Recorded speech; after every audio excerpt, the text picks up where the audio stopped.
Durante el paso de la historia han sucedido varios hechos en el mundo que han sido esenciales para convertir a la sociedad en lo que es hoy en día. El siglo XX fue un tiempo en el cual se produjeron varios cambios que impactaron no solo a la población peruana, sino también al mundo. Por ende, hablaremos de las transformaciones políticas, sociales y culturales durante los años 40 a los 60.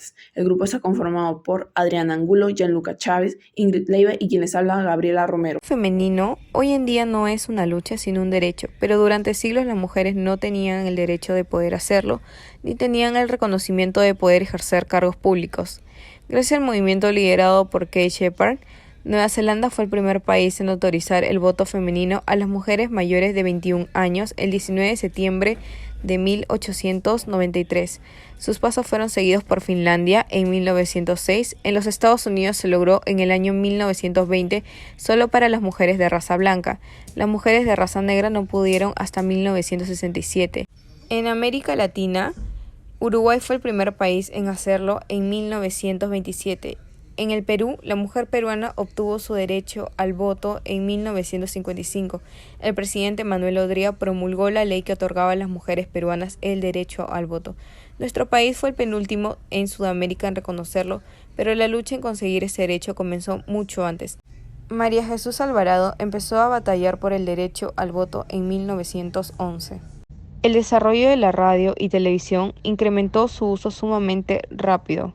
Durante el siglo de Velasco se obligó a los medios a difundir música y programas peruanos. La televisión tuvo un mayor peso. Las transmisiones empezaron en 1958 con los medios América y Panamericana.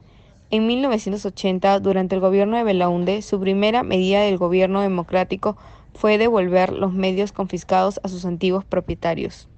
Las grandes olas de migraciones internas se dieron entre los años 50 hasta los años 80. Se da como consecuencia de los cambios sociales conocidos como la modernización, teniendo a la sociedad andina, que estaba sustentada en las grandes propiedades agrarias y servidumbre, entrar hacia una etapa de urbanización e industrialización. Hubo 4 décadas decisivas, las cuales a su vez se encuentran marcadas por una promesa. En 1950, la promesa de la modernización se hace presente. En 1960, se hace una total revolución cultural.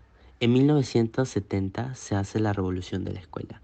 Y en 1980, dándose a conocer el nuevo actor social, el llamado Cholo. Entre las primeras 2 décadas, se pensó que la modernización podría hacerse una realidad de manera más o menos ordenada, el cual claramente no fue el caso.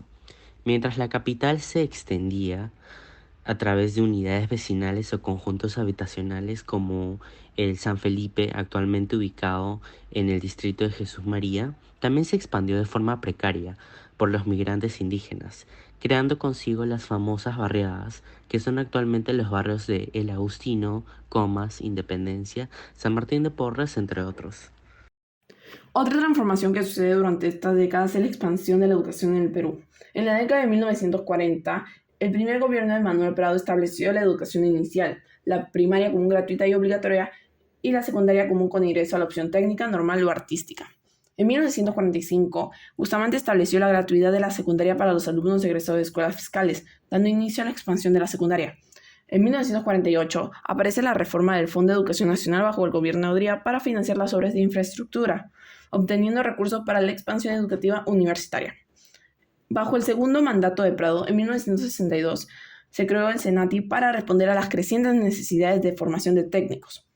El primer impulso para la expansión de la educación superior universitaria en el Perú estuvo constituido por el crecimiento demográfico, las demandas educacionales y la movilidad social de las personas que emigraron del campo a la ciudad durante ese tiempo.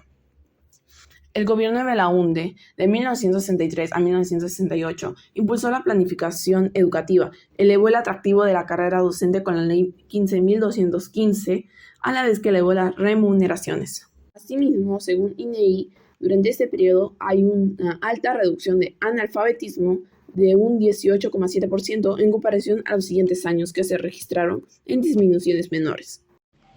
El fenómeno de la informalidad en el Perú inició por un lado a partir del desplazamiento de inmigrantes hacia la capital. Esto generó un aumento de la población y la concentración de habitantes alrededor de la ciudad. A esto se le denominó el fenómeno de barriadas. como urbanización informal. También el Estado contrataba compañías privadas para llevar a cabo los conjuntos habitacionales. Pero el efecto no fue el esperado, ya que los fondos del Estado fueron insuficientes. Por otro lado, el Estado no generaba medidas accesibles para que los ciudadanos se trasladen de lo informal a lo formal. Uno de los ejemplos es la falta de medidas públicas, precio elevado para cumplir las normas legales y la baja oferta de mano de obra. Todo esto trajo como consecuencia el surgimiento de actividades clandestinas, la concentración de los ambulantes, mercadillos, entre otros. En las tradiciones populares se encuentra la cultura criolla. Sus bailes afroperuanos empezaban a enseñarles en escuelas y surgimiento de nuevos músicos. También el uso del instrumento como cajón se empieza a requerir más. Entre los platos típicos se encuentra el ceviche y bebidas como la Inca Kola, las cervezas, el famoso pollo a la brasa, entre otros. Las transformaciones dadas durante los años 40 a los 60 marcaron un antes y un después, tanto en la población peruana como en el mundo.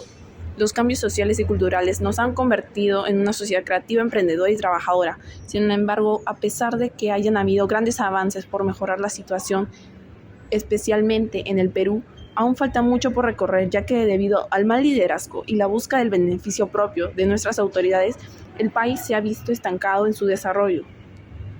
¿Cuánto tenemos que esperar para que el Estado se dé cuenta que todavía hay más necesidades que cubrir?